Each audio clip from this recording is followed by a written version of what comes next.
Assalamualaikum warahmatullahi wabarakatuh. Salam sejahtera Bapak Ibu guru hebat. Ketemu lagi dengan saya Nurmalawati SSI, guru SMP Negeri 12 Langsa, dalam aksi nyata kedua Kurikulum Merdeka dengan topik mengapa kurikulum perlu berubah.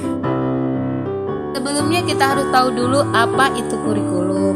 Kurikulum merupakan seperangkat rencana dan pengaturan mengenai tujuan, isi, dan bahan pelajaran serta cara yang digunakan sebagai pedoman penyelenggaraan kegiatan pembelajaran untuk mencapai pendidikan tertentu. Di samping itu, kurikulum dapat dimaknai sebagai titik awal dan akhir pengalaman pembelajaran murid. Juga merupakan transformasi pembelajaran paradigma baru yang menekankan pada penguatan kompetensi dan materi esensial atau bermakna. Kurikulum juga merupakan jantungnya pendidikan. Artinya, jika jantungnya lemah, maka proses penyaluran darah tidak akan lancar dan bisa berakibat fatal. Jadi, kemerdekaan murid dalam belajar adalah jantung pengembangan kurikulum. Menurut Rice Taylor dalam bukunya yang berjudul The Basic Principle of Curriculum, di mana setidaknya 4 macam komponen dalam kurikulum, yaitu yang pertama tujuan, yang kedua konten, yang ketiga metode atau cara, yang keempat evaluasi. Umumnya beberapa negara mengklasifikasikan komponen kurikulum menjadi 3 bagian, yaitu yang pertama tujuan pembelajaran atau konten, yang kedua panduan pedagogik, yang ketiga panduan asesmen. Komponen itu dapat kita gunakan dalam mendesain kurikulum.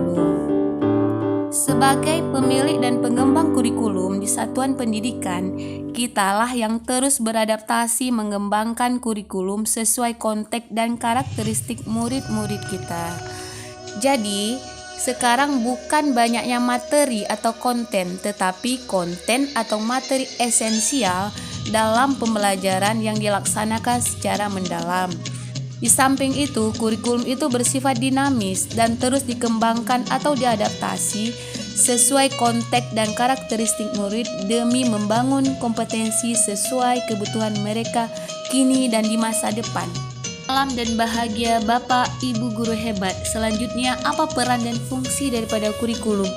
Kurikulum adalah salah satu komponen penting dalam sistem pendidikan nasional, di mana kurikulum berperan sebagai pedoman dan acuan kita dalam pembelajaran. Fungsi kurikulum bagi guru adalah untuk memandu dalam proses belajar murid. Selanjutnya, peran dan fungsi kurikulum dapat dioptimalisasi dalam kerangka yang pertama, mewariskan nilai dan budaya masyarakat yang relevan dengan masa kini. Yang kedua, mengembangkan sesuatu yang dibutuhkan saat ini dan masa depan. Yang ketiga, menilai dan memilih sesuatu yang relevan atau kontekstual sebagai kontrol sosial.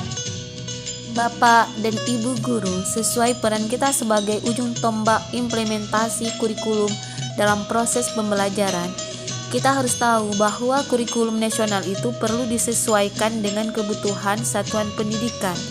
Oleh sebab itu, pengembangan kurikulum diperlukan di setiap satuan pendidikan. Kurikulum yang baik adalah kurikulum yang sesuai dengan zamannya. Disinilah peran kita sebagai pemilik dan pengembang kurikulum di satuan pendidikan. Kita harus melakukan adaptasi sesuai dengan konteks dan karakter murid. Begitupun dengan pembelajarannya. Kitalah yang lebih mengetahui kebutuhan untuk murid kita dan bagaimana cara mewujudkannya. Menurut proyeksi pendidikan 2030 yang dilakukan oleh OECD, mengarahkan bahwa kompetensi tidak hanya berfokus pada kognitif, sikap, psikomotorik, tetapi ada satu lagi yang penting adalah value atau nilai yang melengkapi kompetensi murid. Ini untuk membangun kompetensi transformatif dengan siklus belajar, antipasi, aksi, dan refleksi menuju pembelajaran sepanjang hayat. Penguatan transformatif sekarang bukan banyaknya materi atau konten, tetapi konten atau materi esensial dalam pembelajaran yang dilaksanakan secara mendalam.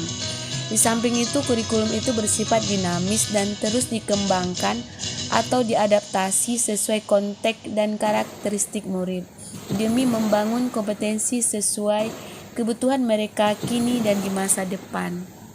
Salam dan bahagia Ibu Bapak Guru hebat. Kita lanjutkan ke materi selanjutnya, itu mengapa kurikulum perlu diubah. Kurikulum perlu diubah adalah salah satunya demi memenuhi kebutuhan murid sesuai dengan zamannya.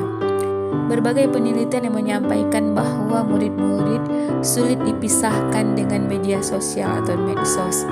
Tren kehidupan murid kita yang tergolong generasi Z dan Alpha yang membuat kita sadar bahwa dunia ini ternyata memang terus berubah. Kita sebagai pendidik harus adaptif terhadap perkembangan dan perubahan zaman. Jika mengingat kata-kata Ki Hajar Dewantara pada topik Merdeka Belajar, yaitu maksud pendidikan adalah menuntun segala kekuatan kodrat yang ada pada anak-anak agar mereka dapat mencapai keselamatan dan kebahagiaan yang setinggi-tingginya, baik sebagai manusia maupun anggota masyarakat. Demi menuntun tujuan tersebut, kita sebagai guru harus selalu belajar. Betapa zaman sudah berubah ya, Ibu dan Bapak Guru hebat. Dulu ketika kita bertanya kepada murid apa cita-cita kalian, pasti kebanyakan menjawab dokter, polisi, tentara, insinyur, jadi guru. Namun kini pilihan cita-cita mereka lebih beragam, dan mereka kini ada yang ingin menjadi ilustrator animasi karakter kartun, menemukan software komputer, pengembang aplikasi game, atau bahkan ada yang ingin jadi gamers atau YouTuber. Bapak dan Ibu Guru hebat, ada pepatah yang mengatakan it takes a village to raise a child.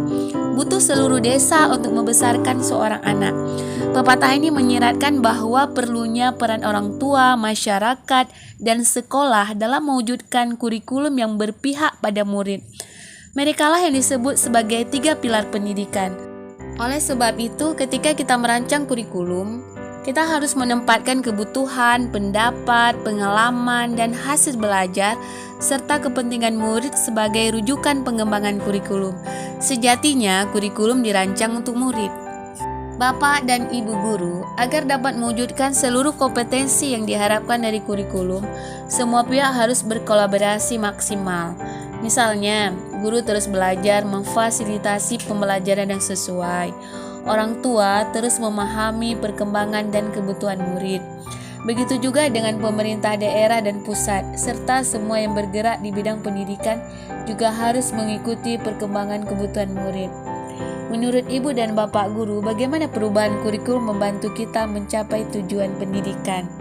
Bagaimana cara kita sebagai pendidik untuk terus berkembang bersama murid-murid kita dengan menggunakan kurikulum sebagai pusat dan pengembangan pembelajaran?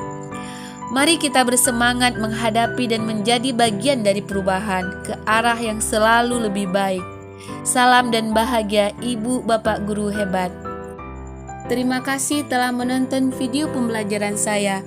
Salam Merdeka Belajar. Jangan lupa di like dan subscribe ya. Assalamualaikum warahmatullahi wabarakatuh.